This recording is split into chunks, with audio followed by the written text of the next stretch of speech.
They thought she was just the quiet girl at the garage, but the way she handled that Mustang, it wasn't normal. And when the truth came out, it shook the Pentagon. The hum of the tired, overworked air conditioner was the only thing that seemed to move in the oppressive afternoon heat. Outside, the asphalt shimmered, a black river flowing through a sea of sand and scrub brush. Inside the garage, the air was thick with the smell of grease, hot metal, and stale coffee. Alara didn't seem to notice. She methodically wiped down a socket wrench, her movements economical and precise, placing it back in its designated cutout on the large pegboard that covered the wall. Each tool had its place, organized with a strange, almost surgical tidiness. The bell above the door chimed, a harsh, discordant sound against the quiet hum. A man stood silhouetted in the bright doorway, tall and broad-shouldered. He stepped inside, letting the door swing shut, plunging the garage back into its dusty dimness. He wore a faded t-shirt that stretched tight across his chest, jeans and scuffed boots. He carried an air of easy confidence, the kind that came from knowing you were the most capable person in most rooms. "Got a problem," he said, his voice a low baritone that seemed to vibrate in the small space. He gestured vaguely back towards the road. "My '67 Mustang just died on me. Coasted the last quarter mile." Alara looked up from her tools. Her gaze was steady, her expression unreadable. She was of average height, with dark hair pulled back in a practical, no-nonsense ponytail. Her face was smudged with grease, and her hands, though slender, bore a roadmap of faint, silvery scars. She gave a slow, deliberate nod.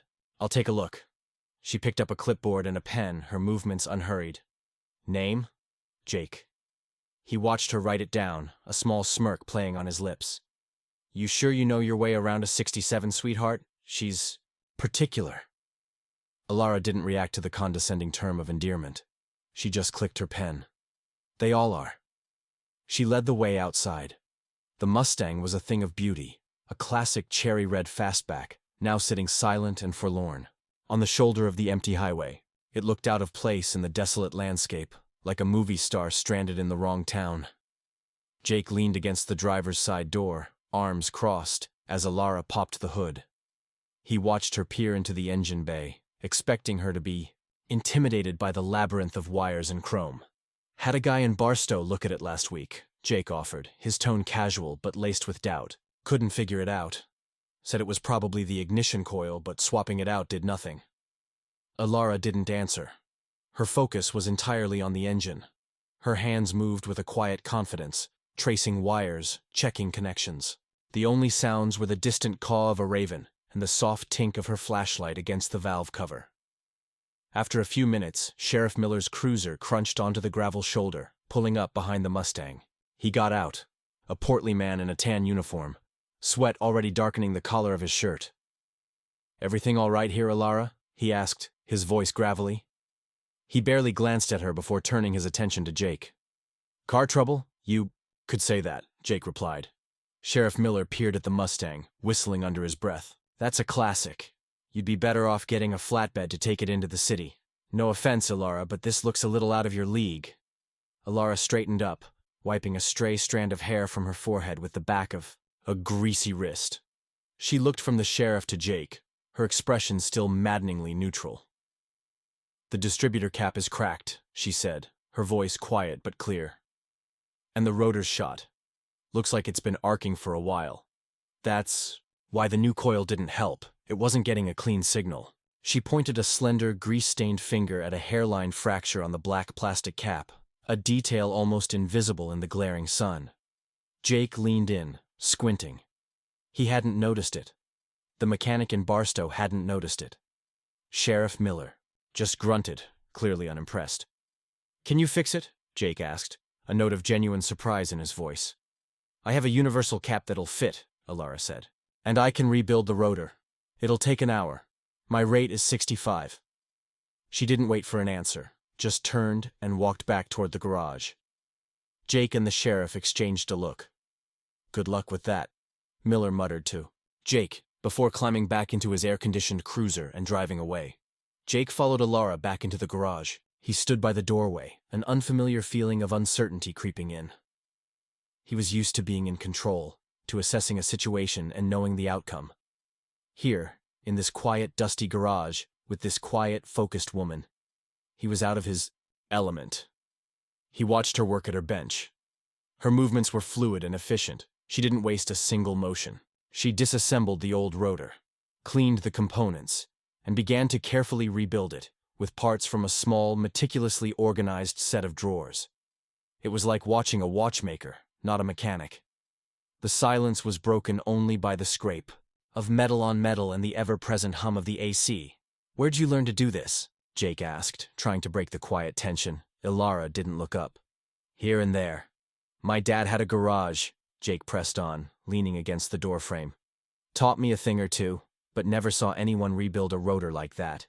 You move like, I don't know, like a surgeon or something." She paused for a fraction of a second, her hand stilling over a tiny copper contact. Then she resumed her work. "It's just a matter of seeing the pieces and knowing how they're supposed to fit together." As she finished the rotor, the sky outside began to change. The bright, unforgiving blue was rapidly being swallowed by a wall of churning brown. The wind picked up, rattling the corrugated metal roof of the garage. "Sandstorm," Ilara said, her voice flat. It wasn't a question. Jake swore under his breath and pulled out a satellite phone, flipping it open. He stared at the blank screen. No signal. Damn it. The first gust of the storm hit the garage like a physical blow. The lights flickered, buzzed, and then died, plunging them into near-total darkness. The hum of the AC cut out, replaced by the terrifying howling roar of the wind. Sand and dust forced their way through every crack, the air growing thick and gritty. "Great," Jake muttered, his voice tight with genuine anxiety. "Just great. I have a check-in. A check-in I absolutely cannot miss." His usual confidence was gone, replaced by a raw edge of panic. Through the maelstrom, a beam of light cut through the darkness.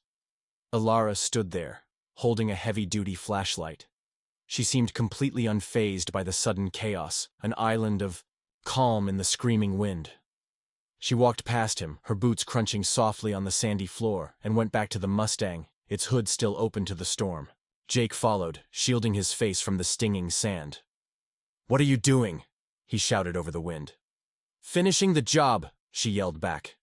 She worked for another 10 minutes in the howling darkness, her flashlight beam a steady, focused beacon. Finally, she slammed the hood shut. She turned to him, her face barely visible. "Try the ignition," she said. Jake fumbled for the keys, slid into the driver's seat, and turned the key. The engine roared to life, a powerful, defiant sound against the fury of the storm. He stared at the dashboard, lit up and alive, in disbelief. But his relief was short-lived. He looked at the dead-sat phone in his hand. "The car's great, but this is the real problem." Ilara leaned in through the passenger door, holding out her hand. "Give it to me." Hesitantly, he handed it over.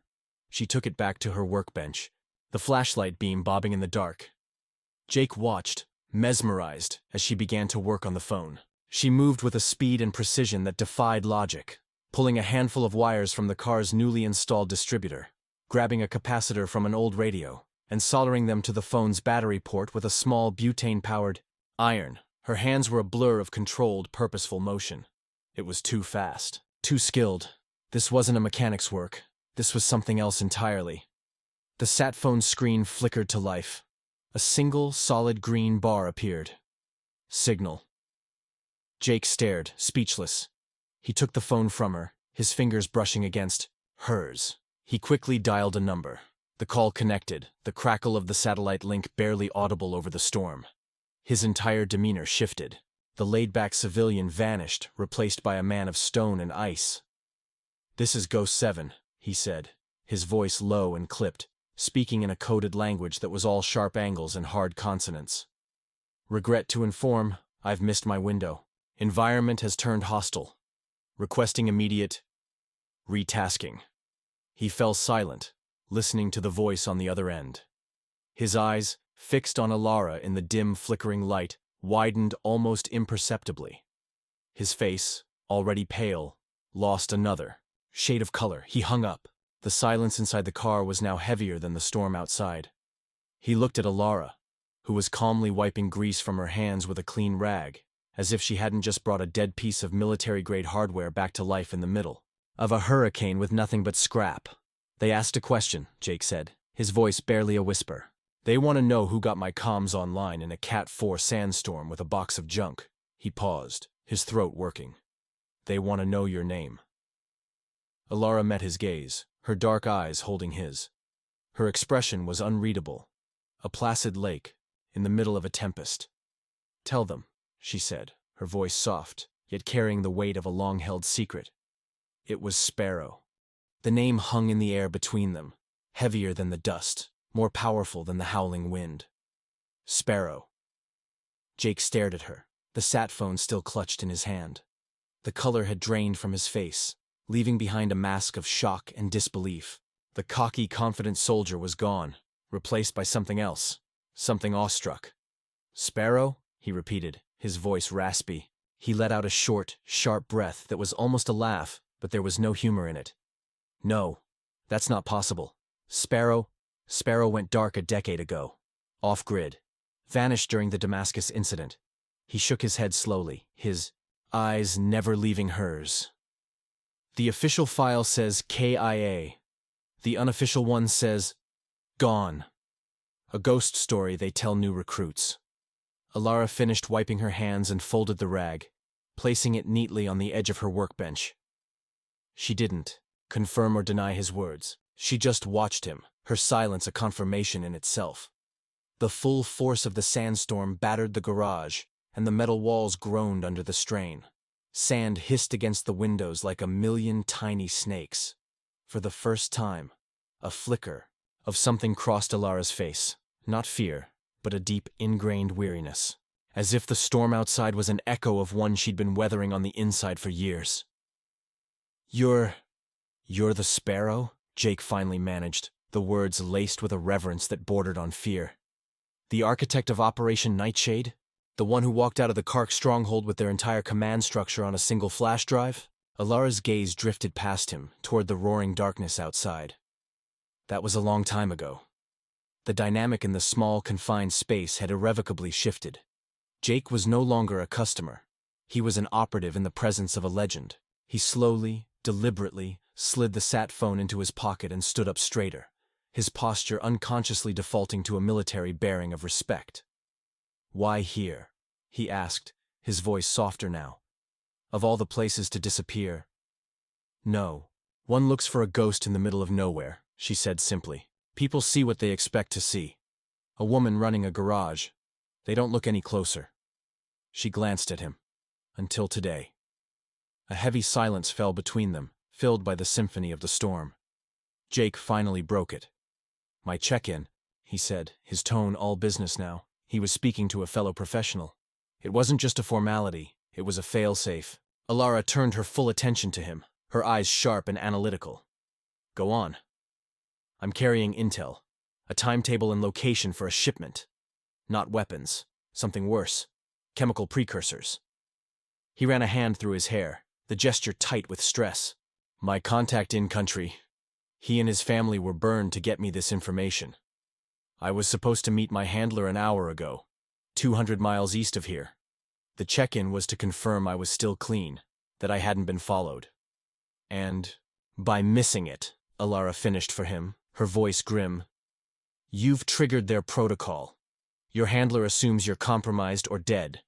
But the other side, the ones you stole from?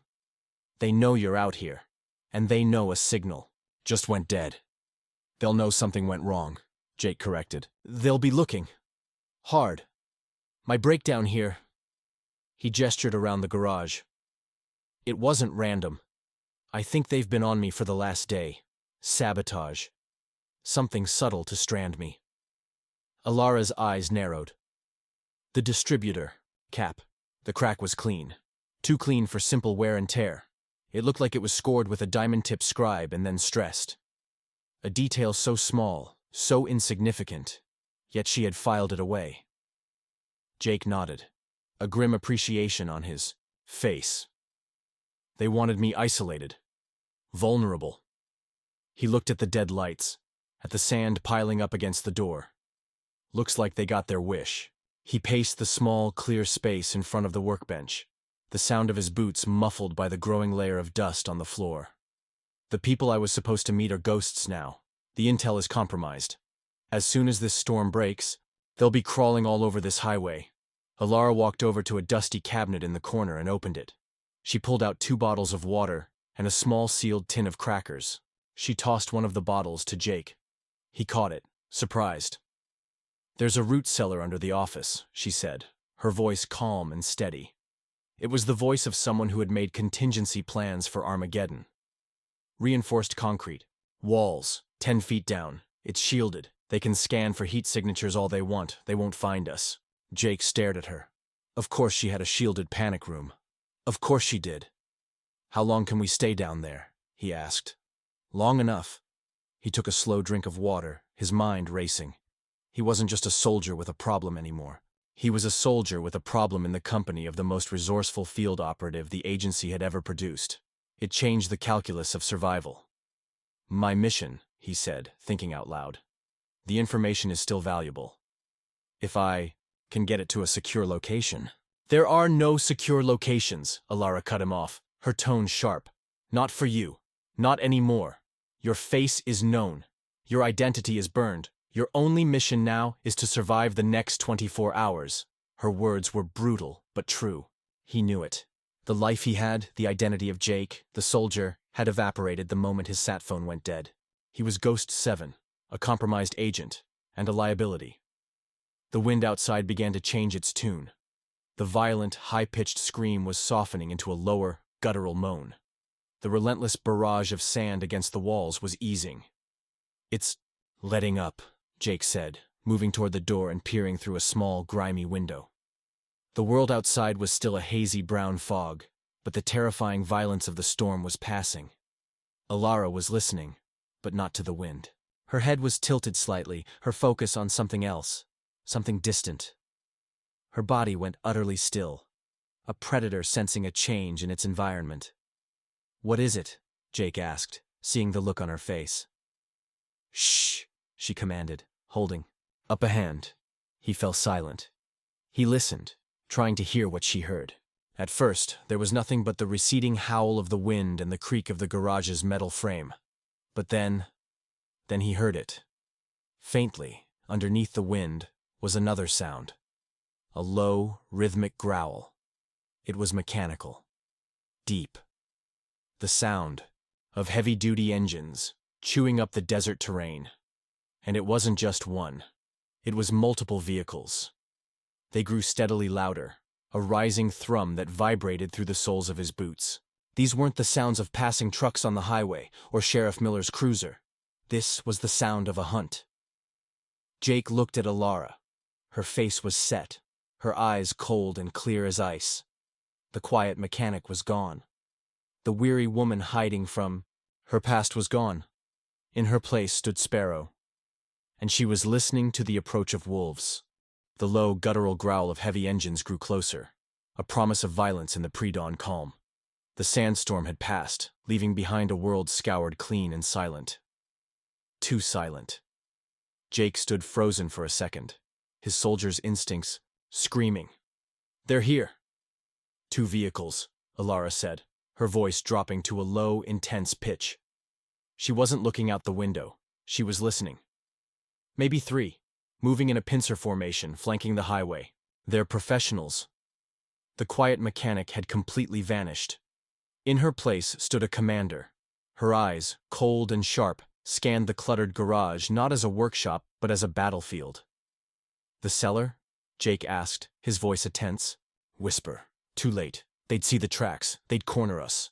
She moved with a sudden, explosive energy. "We don't hide. We fight." "With what?" Jake demanded, his gaze sweeping over tool benches and spare parts. They had no weapons. Alara's lips curved into a semblance of a smile, but it was a cold, dangerous thing. "With everything." Her transformation was absolute. She issued commands with a clipped, precise authority that left no room for question. Jake, a highly trained Special Forces operative, found himself instinctively, falling into the role of a soldier following a superior officer. "Ghost 7, she barked, using his call sign. "The acetylene torch, full tanks. Drag them to the main door. Lay them on their side, valves facing out." He didn't hesitate, hauling the heavy steel cylinders into position. "Get me the battery from that junker in the corner," she ordered, already working on something else. "And the jumper cables. And that 5-gallon can of waste oil." The next 5 minutes were a blur of controlled chaos, a symphony of desperate preparation. The only sounds were their harsh breathing, the clank of heavy metal, and Alara's sharp commands cutting through the tension. She siphoned gasoline from the Mustang into several glass bottles, stuffing rags into their necks. She had Jake rig the car battery to the jumper cables, clamping one end to the metal doorframe. She took the other cable and wedged the copper clamp into the nozzle of a can of aerosol brake cleaner, taping it down to create a crude, high-powered spark generator. She moved with an astonishing economy of motion, her mind seeing tactical possibilities in objects he saw as junk. She positioned a heavy engine block on a high shelf, balanced precariously, attached to a tripwire made from stripped speaker wire. "They'll come through the main roll-up door," she whispered, her voice tight with focus as she worked. "They'll expect us to be hiding in the office. They'll stack up, breach, and clear." She pointed to the pool of waste oil Jake had poured just inside the entrance. "That's for their footing. When the first man slips, the second one hesitates." She glanced at the tripwire. "That's for their confidence." The rumble of the engines cut out. A new sound replaced it, the crunch of heavy boots on the sand and gravel just outside the garage. A tense, suffocating silence fell. Muffled voices could be heard, speaking in a language Jake recognized as Russian.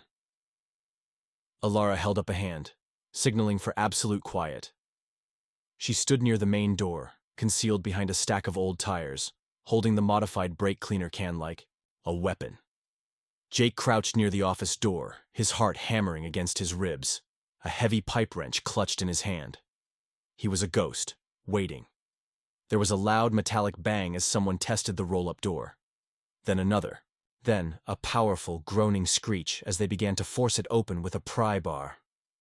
A sliver of pale, gray dawn light appeared at the bottom of the door, growing wider as it was slowly, agonizingly, forced upward.